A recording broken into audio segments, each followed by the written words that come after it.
ऐसा संसार में कोई भी व्यक्ति नहीं है जिसके जीवन में सुख ही सुख हो, दुख नहीं हो। और अगर दुख नहीं हो तो सुख का पता भी नहीं लगेगा, ये भी ध्यान रखो। इसलिए दुख तो आए और आएंगे। किसी भक्त ने भगवान से मांगा,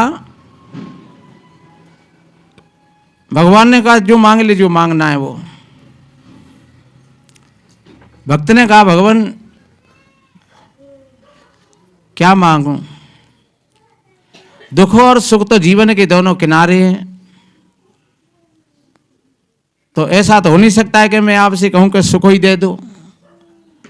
तो आप सुख दे कैसे दोगे? क्योंकि जहां सुख होगा वहां दुख होगा, जहां दिन होगा वहां रात होगी, रात होगी वहां दिन होगा। ये सृष्टि का नियम है। जहां सुख होगा वहां दुख होगा, जहां दुख होगा वहां सुख होगा, ये नियम है। तो भक्त ने कहा भगवान अगर देना ही है तो दुख तो आएंगे जरूर, लेकिन उन दुखों को झेलने की शक्ति मेरे अंदर में आ जाए, वो दुख मेरे को हिला नहीं सकें, रुला नहीं सकें, ये शक्ति मुझे दे दो।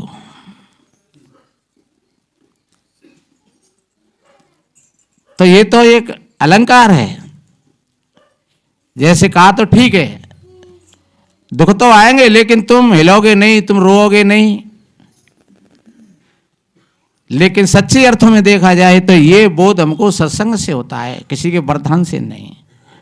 सत्संग से जितनी जितनी हमारी समझ परिपक्व होती है, मजबूत होती है, उतना ही हम संघर्षों के काबिल होते हैं।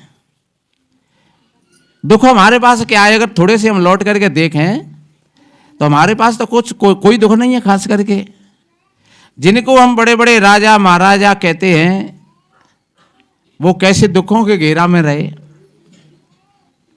आप राजा हरिश्चंद्र की कहानी सुनते होंगे, कितने दुख रहे। कोई ऐसा समय परिस्थिति आएगी तो उसमें खुद बिक गए, रानी बिक गई, बेटे बिक गो, और फिर भी पीछा नहीं छूटा। लेकिन फिर भी एक वक्त ऐसा आया कि वो दुखों से मुक्त हो गए। और हजारों वर्ष पहली बात है, लोग आज भी राजा हरिश्चंद्र का नाम बड़ी श्रद्धा से लेते हैं कि धन्य बड़े दानवीर थे जो अपनी बात के ऊपर और कितनी मुसीबत झेली। पर एक बात बताएं नहीं, जब शक्ति होती है किसी चीज को झेलने की तो दूसरे लोगों को लगता है कि देखो कितनी मुसीबत है, पर उसको खास महसूस नहीं होता है, क्योंकि उसके मन पर कोई बोझ नहीं है, उसके भीतर में कोई विफलता नहीं है। इसलिए वो बड़ी मजबूती से, आपने देखा होगा जो लोग कामर लाते हैं उनके पैर सूज जाते हैं, छाले पड़ जाते हैं। हम लाए नहीं 2-4 बार, हमने देखा पहले। तो पैरों से लंगड़ा करके चल रहे हैं, लेकिन मन में बड़ी प्रसन्नता है, मन से बम बोल रहे हैं, गाए रहे हैं खूब, नाच रहे हैं खूब। तो उस मन की प्रसन्नता में और वो पैरों की पीड़ा का पता भी नहीं लग रहा है। पैर सूज रहे हैं, दर्द हो रहा है, लेकिन फिर भी चले जा रहे हैं, भाजते हुए, दौड़ते हुए। इसी तरीका से अगर कोई दूसरा आदमी देखता है तो लगता है कि देखो कितना दुख है, कितनी परेशानी है, लेकिन परेशानी भीतर है, परेशानी मन के अंदर में है। जब मन के अंदर में मजबूती होती है तो फिर किसी भी परेशानी को हम हंसते हंसते काट सकते हैं। जिनको हम भगवान कहते हैं, 14 साल वन में कैसी बीती होंगी। सीता जी को भी रावण ले गया, कितना बड़ा युद्ध चला रावण से, कितनी बड़ी परेशानी रही होगी, लेकिन फिर भी उनके चित्त पर कोई मलिनता नहीं है। परिस्थितियों के कारण भगवान कृष्ण को मथुरा छोड़नी पड़ी। जब हमला पर हमला हुए जरासंध के, कालिया यवन के, तो उन्होंने सोचा रे हमारे पीछे हजारों लाखों लोग मर जाते हैं, इससे यहाँ से हम ही क्यों नहीं चले जाए। देखिए कभी कभार कोई बात ऐसी आ जाती है तो उस जगह से हटना भी कोई कायरता नहीं होती है। जहाँ कहीं ज़्यादा हम अपनी जिद पर अड़े हुए हैं तो वो जिद भी हमारे लिए खतरनाक होती है। और कोई समय पा करके किसी परिस्थिति के अनुसार और उस जगह से अगर हटना पड़े तो हटना भी फिर वो कोई कायरता नहीं है। भगवान कृष्ण हट गए और सभी बताते हैं जो उनके जो साथी थे तो सभी ने ये कहा कि ये तो आपकी कायरता है, आप मथुरा को छोड़ करके जा रहे हो। तो उन्होंने कही देखो हमारे पीछे कितनी आगजनी हो जाती हैं, कितने लोग मर जाते हैं बार बार बार बार। हालांकि जरासंध जितनी बार आक्रमण किया था तो वो पराजित होकर के गया मथुरा से, लेकिन फिर भी युद्ध में हानि तो होती है। तो कृष्ण ने कहा कि ये सारी आपत्ति को हम ही सिर पर क्यों नहीं ले लें और चलो मथुरा हम खाली कर देंगे ताकि कौद काटे। तो जाकर के और उन्होंने द्वारका जाए बसाई और मथुरा को छोड़ गए। कितनी परिस्थिति होगी या तुम किसी परिस्थिति के कारण और तुम अपनी दौड़ पर को छोड़ करके और बम्बई में जाओ तो बताओ कैसा का होगा। अपनों घर हो, परिवार, अपने हेतु रिश्तेदार है, लेकिन कुछ नहीं, वहां जाकर के उन्होंने वहां पर भी अच्छा जीवन जिया। पांडवों ने 12 साल काटी जंगलों में, 1 साल अज्ञातवास में काटी। कितनी परेशानी थी। जो द्रौपदी महलों की रानी थी वो रानी के केस किंग करती है। जो सम्राट था राजा युधिष्ठिर वो राजा के पास बैठ करके और उसका मनोरंजन करवाता है। जो भीमसेन कितना बड़ा बलवान था और वो रसोई बना रहा है रसोई में। उनके छोटे छोटे भाई कितने अच्छे थे और वो घोड़ा और गांव की रखवाई कर रहे हैं। अर्जुन कितना बाणासुर और बलवान था और वो राजा के महलों में एक नपुंसकता को धारण करके और राजा की बेटी को और संगीत सिखा रहा है। तो इतनी परेशानी तो शायद हमारे इतने लोगों ने मैं काऊ पे होगी नहीं, क्या होगी काऊ पे। सब अपने अपने घर में है, अपने अपने परिवार में है, अपने अपने बच्चों के साथ में है। और ये भी सृष्टि का नियम है कि हमें कभी शाम सबकी माँ होती है, हम कभी भूखे नहीं सो सकते। तो जो शक्ति उनके अंदर में थी उस संकट को झेलने की वही शक्ति हमारे अंदर में भी आ जाए। और वो शक्ति आएगी वो सत्संग से आएगी।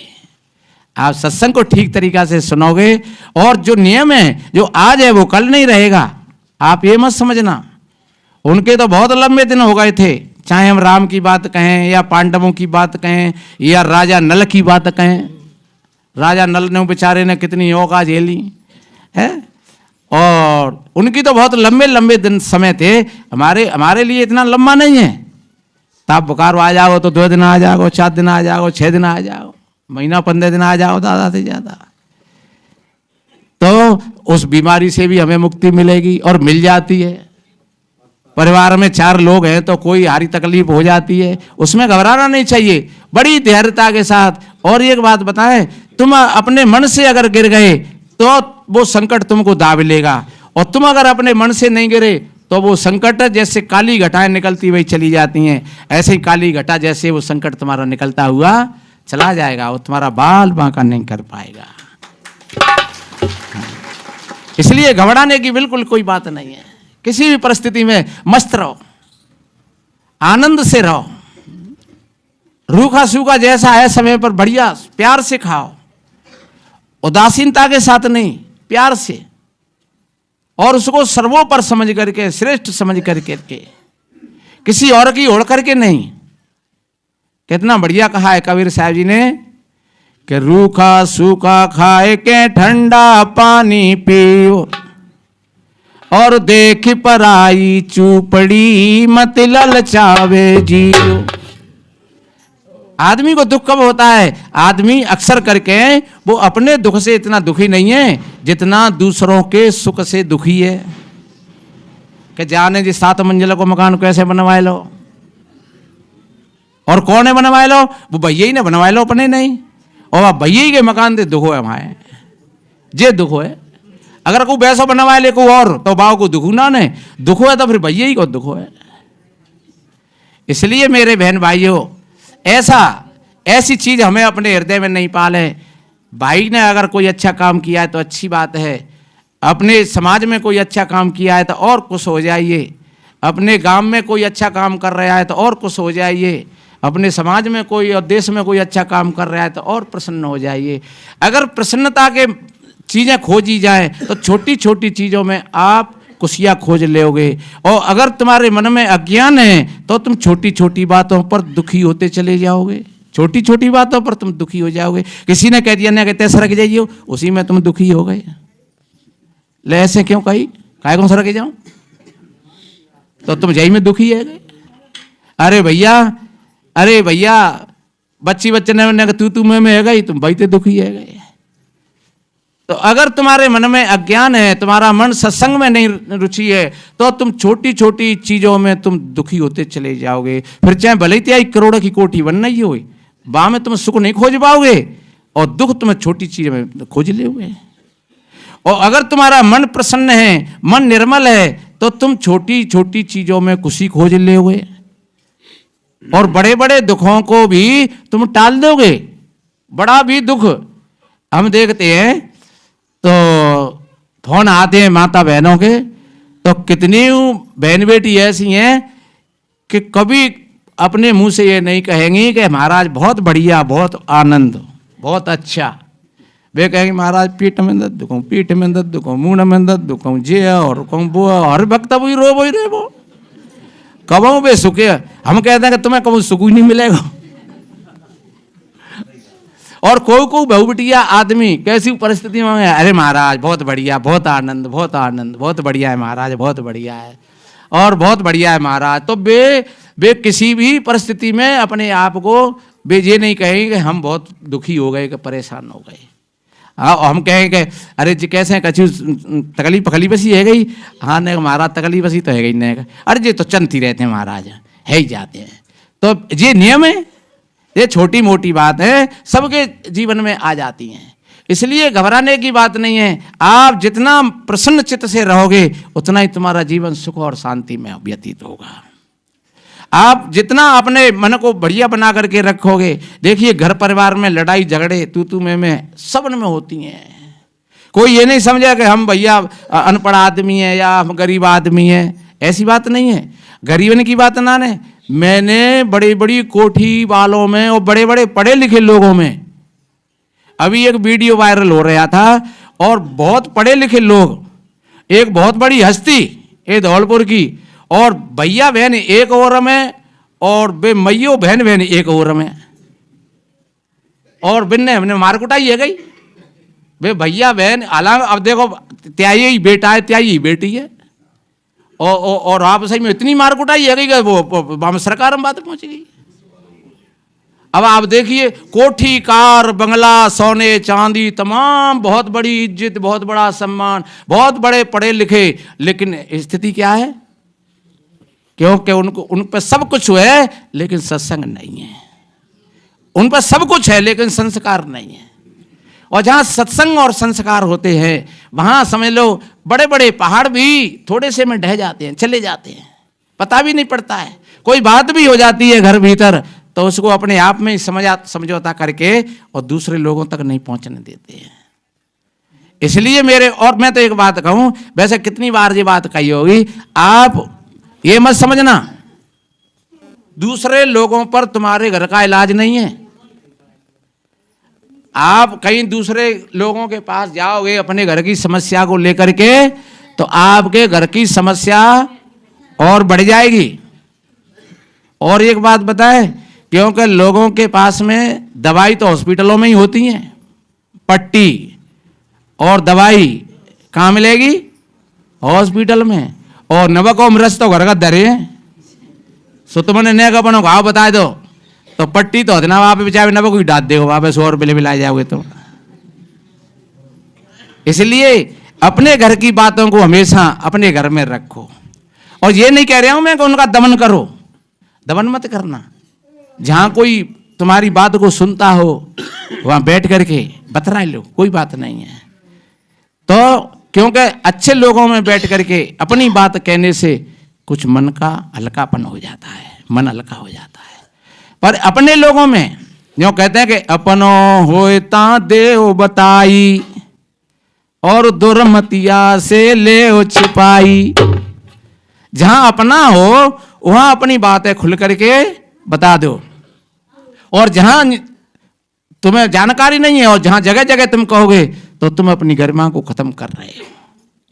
इसलिए अपने मन को बढ़िया मजबूत बनाओ और आपस में इतना प्यार समता। कोई भी भाई बहन, आज जगह जगह बड़े बड़े सम्मेलन चल रहे हैं और लोग कह रहे हैं इस बात को कि भैया सब मिलजुल करके प्यार से रहो, और वास्तव में शास्त्र भी ऐसा कहता है। चाहे हम किसी भी महापुरुष को देख लें और पढ़ लें,